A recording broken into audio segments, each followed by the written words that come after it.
The word disruptor's bandied about when it comes to you. How do you feel about that? No, I find it interesting. I like that term. You know, I'd rather be disrupting than like sort of being in status quo.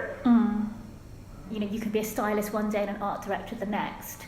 I feel a little bit the same about you, that you feel like you won't be boxed in, you won't give up DJing for fashion or the other way around. You know, I think life is 360. You know, it's not one, no longer do you have to sort of be like one profession your whole lifetime. I think young people have embraced that. I'm not one or the other of anything. It's literally a mixture of the middle. And that's where I found the creative freedom, that to music world I can be one thing, and to fashion world I can be one thing. I don't operate in either or specifically. And, you know, and the way I see it is like, life is too short and it cuts off inspirations if you limit yourself. I'm just literally creative, you know. How did you find that DJing and design began to correlate in your world? To me, like, design has to serve a purpose and has to relate to current culture, you know. So what does that the most is music. You know, basic forms of entertainment, music, dining, you know, travel. Those things all sort of are based around human interactions and interacting with other people. So, you know, my source of inspiration definitely comes back with however I connect with people.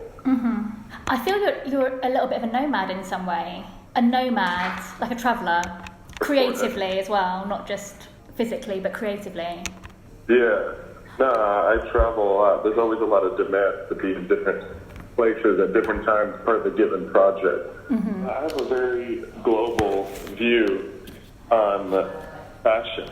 You know, it's not just one culture that participates in the output. And for me, it was important to sort of, you know, connect with different parts of the world. So given the opportunity, I was like very interested in doing the project and sort of like specializing the product. I'm very much into doing specialized products so that people traveling or local cultures can sort of get an understanding of what I'm into. But I also feel that creatively you're a nomad as well, like refusing to be, like not even just refusing to be boxed in, but refusing to be pinned down to one place. Yeah, I think, you know, freedom exists on many levels, whether that's creatively or, you know, vocationally, mentally. So to truly be, you know, creative, you have to sort of be open to a number of opportunities. Is fashion's impact on the world something you feel is important to your brand as well? Yeah, you know, my brand, it's about, you know, me storytelling within the brand about like the ability from like a sort of fashion fan of the art form being able to make something. You know, it's not necessarily to consume Off-White, to be in my sphere of influence. You know, it's more like, you know, I encourage everyone with a passion in any sort of field to sort of start a project and participate in it. You know, my area of social responsibility is sort of like using my outlet as a tool to speak and encourage about others following the art form. So we're kind of talking about the democratization of fashion then here. You said recently that the industry could be in its renaissance. Do you feel something of a renaissance man yourself? It's important for my work. You know, I'm just in my own head. Just even this conversation, I'm just writing journal entries of what I think, and I'm focused on putting those things into reality.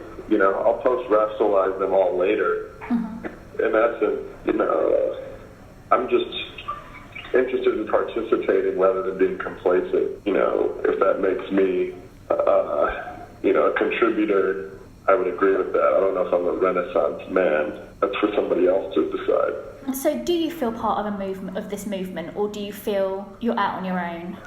Again, it's not one or the other. It's both.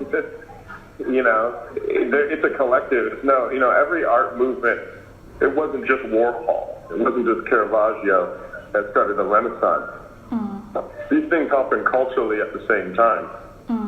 So everything you see with Off-White is it's just, that's just a sort of catchphrase to say what is specifically me. Of course, I'm all about making sure that my voice is crystal clear on how I creatively see the world. Mm-hmm. Okay, so that's a no. Now, I worry, this personally keeps me awake at night, about how this era of fashion will be remembered. When you think about the 60s, when you think about the 70s, when you think about the 80s, even the 90s, there's reference to memory of what fashion looked like. In the fashion that I've been reporting on in my career, I feel it's quite derivative, there's lots of reduxes, the 60s are back, the 90s are back, the 80s are back.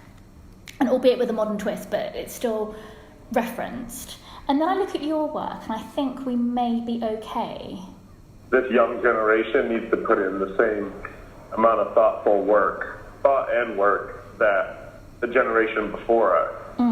So, that's part of the motivation, is to work hard. My fashion influences were everyone from Margiela to McQueen to, C.B. Philo to Karl Lagerfeld, and John Galliano. And, I'm born at a different time. My aesthetic is comes from a different DNA. My value system is different, but I still want to have a career that does justice to the work that they did. So that's my focus, and hopefully that inspires others with different points of view, different tastes, to equally, make a mark. And hopefully collectively we end up with something that is valuable, that you can sleep at night. I appreciate that, thank you.